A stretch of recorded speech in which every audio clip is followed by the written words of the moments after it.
Alignez les fentes du levier, de la vis de tension et du contre-écrou. Activez le levier afin de faire sortir le module d'accroche du câble.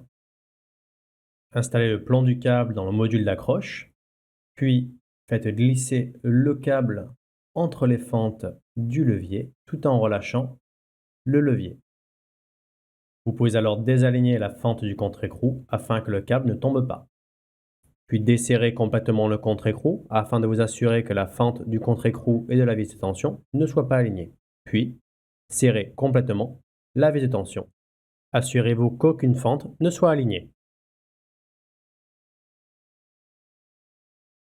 Positionnez le coude sur votre étrier.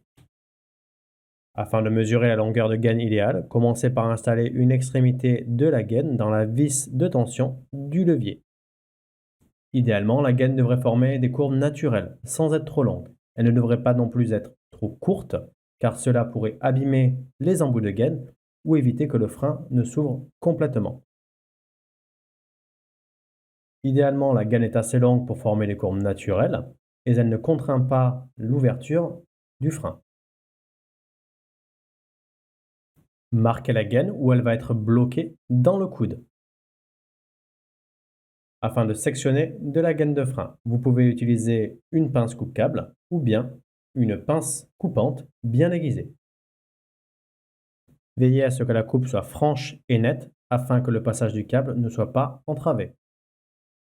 Vous pouvez alors utiliser une pointe afin de réouvrir le liner de la gaine. Installez des embouts de gaine sur la gaine. Parfois, il n'est pas nécessaire d'installer un embout côté coude. Installez un câble dans le levier de frein et glissez la gaine sur le câble. Engagez le câble dans le coude de frein. Ravalez le câble au travers du coude. Assurez-vous que la gaine de frein soit bien installée dans le coude. Finalement, installez le soufflet de protection.